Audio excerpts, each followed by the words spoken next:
Koala Sampler isn't really designed as a live looping tool, but I figured a way you can plug an acoustic guitar into it and use it for live loops in the same way that someone like Ed Sheeran does. So let's take a look. Now, if you don't know what live loops are, basically it's when you play an instrument or sing, record that short clip, and then immediately it starts playing back. So you can start playing other things over the top. It's hard to talk about any kind of live looping without mentioning Ed Sheeran. He's the absolute master of it.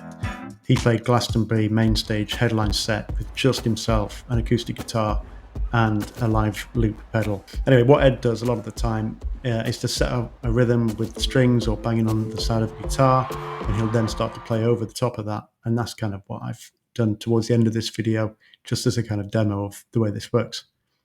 So in order to loop then, you're going to need some sort of audio coming into Koala. You can do that. The simplest way is just to sing or play into the microphone of your phone or your tablet that you're using. You could use a better microphone that was plugged into an audio interface. Then the audio interface goes into the USB port of the iPad or the Android tablet or your phone.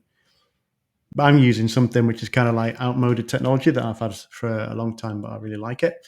So it's from iRig and it's called an iRig Acoustic. It's just the size and shape of a guitar plectrum, and you clip it to the side of an acoustic guitar. It's got a couple of microphones in there, and then that audio comes out of the microphone shaped connector here.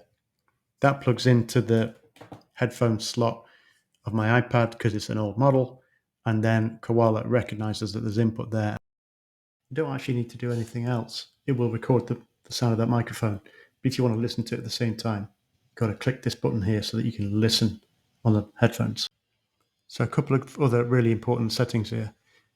In settings in general, you've got to make sure that hold to record is set off. Hold to record means that you have to hold down the sample pad while you're recording. Normally that's a pretty good thing to have, but if you're trying to play an acoustic guitar with two hands, you've got to turn it off. So it'll just start recording when you tap it and then stop when you tap it again. Obviously that will mean that you're going to have a bit of silence at the start of every sample. So you also need to make sure in audio that you've got auto trim on record switched on. That will mean that anything silent at the start of every sample just gets deleted. In here, you can see the input is headset microphone. That switched automatically. But if you've got a couple of different sources, you can select between them on here. It'll also show you if Koala can really see what it is you're trying to put in as the input. With all that stuff done, you should be ready to go. So the basic principle then is that we're going to set up a sequence that includes a bunch of sample pads even before there's anything in those sample pads. So all the sample pads are empty, you haven't recorded anything, but you're going to create a sequence as though there's something already in there. Then once you've got that, you press play and then start filling in the blanks, recording stuff into those sample pads.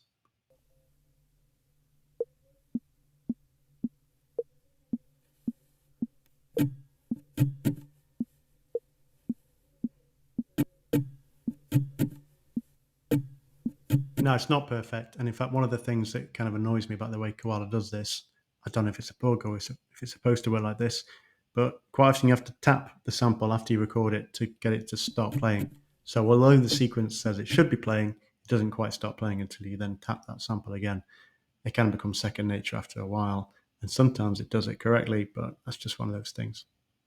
One very cool thing that Koala does do, though, is it gives you these effects that you can apply to the microphone. So they're not like the performance effects. They actually act on the sound as you're recording it. And I've used that to create a bass part by dropping the octave down when I play the first bit of guitar.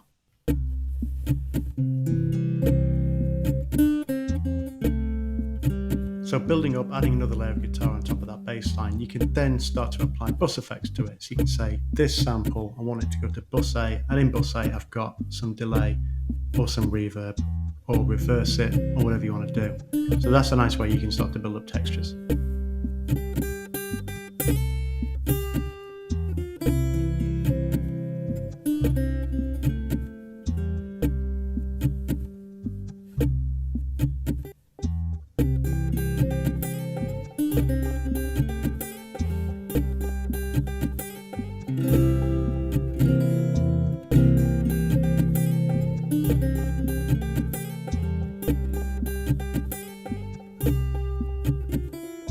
from here, it's just really about adding layers of guitar. Remember that the sequence that I've got, sometimes it'll have the same sample just as a 1-bar loop and sometimes as a 2-bar loop, so it kind of mixes it up a bit.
Oh, that guitar at the end was a bit pitchy, wasn't it?